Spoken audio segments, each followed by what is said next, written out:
आपका नारा है सबका साथ, सबका विश्वास, सबका विकास।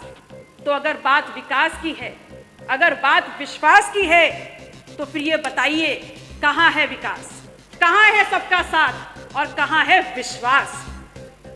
सच्चाई ये है कि तथाकथित सरपट दौड़ती विकास की इस ट्रेन को पकड़ने के चक्कर में बहुत सा सामान प्लेटफॉर्म पर पीछे छूट गया और सरकार इतनी निरंकुश हो गई, सरकार का प्रशासनिक अमला इतना निरंकुश हो गया कि आपने तमाम नियमों को धता बताते हुए वीआईपी कल्चर खेलना शुरू कर दिया। दिल्ली से अमेरिका जाना सस्ता हो गया है। और ध्यान रखिएगा, मैं डंकी रूट की बात नहीं कर रही।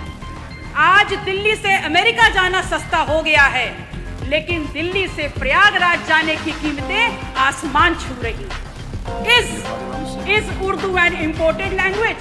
क्या उर्दू निर्यात करी हुई जुबान है? और या फिर क्या ऐसा है कि जब मुगल घोड़े से भारत में आए तो अपने पीछे उर्दू को बैठा करके लाए? विधायक, इस पवित्र महायोजन के लिए विभिन्न स्रोतों से, विभिन्न रास्तों से सरकार को लगभग 7,500 करोड़ का निवेश प्राप्त हुआ। और इसलिए प्राप्त हुआ, इस सोच के साथ प्राप्त हुआ कि देश विदेश प्रदेश के हर कोने से आने वाले श्रद्धालुओं के लिए हर प्रकार की सुविधा और व्यवस्थाएं मुहैया कराई जा सके। लेकिन कहना गलत नहीं होगा कि सरकार को चलाने वाले लोग और उनके चंद मुट्ठी भर अभिन्न मित्रों के लिए ये महाआयोजन आर्थिक वरदान साबित हुआ है। इस कदर साबित हुआ है कि जिसने जितना हो सका, जिस रास्ते से हो सका, उस महायोजन में आने वाले उस आम श्रद्धालु को हर प्रकार से लूटने का काम किया है। मान्यवर, आज दिल्ली से अमेरिका जाना सस्ता हो गया है। और ध्यान रखिएगा, मैं डंकी रूट की बात नहीं कर रही। आज दिल्ली से अमेरिका जाना सस्ता हो गया है, लेकिन दिल्ली से प्रयागराज जाने की कीमतें आसमान छू रही हैं। 3 लाख करोड़ का आपको राजस्व मिला और उसके बाद भी आम आदमी सुविधाओं के लिए, व्यवस्थाओं के लिए हांफता रगड़ता रोता नजर आ रहा है।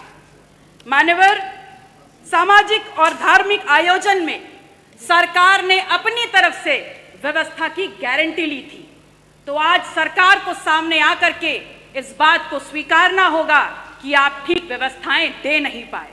उस महाकुंभ में आई हुई संख्या को अपनी उपलब्धि ना बताएं, क्योंकि उस महाकुंभ में आई हुई जो संख्या है वो भारतीय समाज के धार्मिक चेतना का परिणाम है, वो आपकी उपलब्धि नहीं है। उसका श्रेय लेना बंद करिए, बल्कि प्रमुखता से सामने आकर के जो खामियां हुई हैं, जो अव्यवस्था हुई है, उसको स्वीकारिए और सबक लीजिए कि आगे ऐसा दोहराया ना जाए।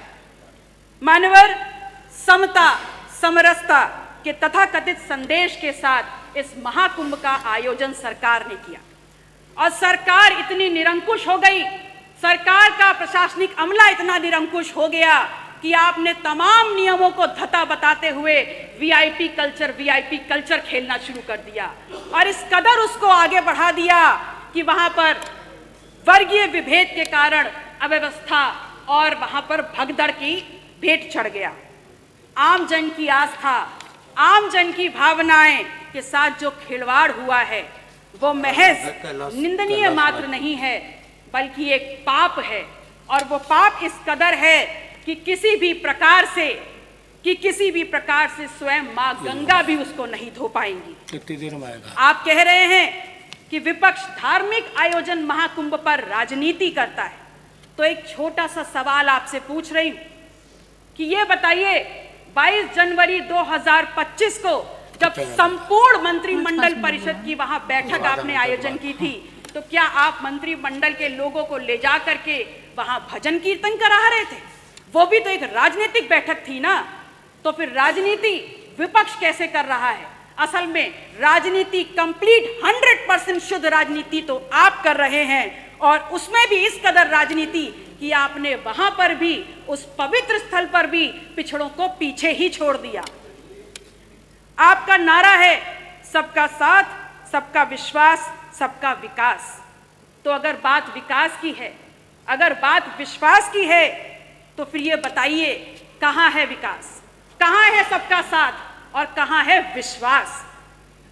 सच्चाई ये है कि तथाकथित सरपट दौड़ती विकास की इस ट्रेन को पकड़ने के चक्कर में बहुत सा सामान प्लेटफॉर्म पर पीछे छूट गया, और जो छूट गया उसमें है इस प्रदेश की आधी आबादी की सुरक्षा। जो प्लेटफॉर्म पर छूट गया वो है नौजवानों की नौकरी का सपना, और जो पीछे छूट गया उसमें है शब्दों की मर्यादा और हमारा अदब। शायद इसीलिए उस दिन सदन में जब विपक्ष के द्वारा विधानसभा की कार्रवाई में उर्दू को सम्मिलित करने की बात की गई, तो यहाँ पर अशोभनीय और असंसदीय भाषा का प्रयोग किया गया। तो एक सवाल सीधे सीधे माननीय अधिष्ठाता महोदय, आपके मार्फत आपका संरक्षण लेते हुए मैं नेता सदन से पूछती हूँ, is Urdu an imported language? क्या उर्दू निर्यात करी हुई जुबान है? और या फिर क्या ऐसा है कि जब मुगल घोड़े से भारत में आए तो अपने पीछे उर्दू को बैठा करके लाए? विधायक जी, 5 मिनट हो गया। धन्यवाद। माननीय अध्यक्ष जी, 1 मिनट और। माननीय अध्यक्ष जी, मैं सिर्फ इतना कहना चाहती हूँ कि महामहिम राज्यपाल ने हालांकि थोड़ा ही भाषण पढ़ा, पर मैंने देखा हर छोर पर भारत प्रथम स्तर पर है।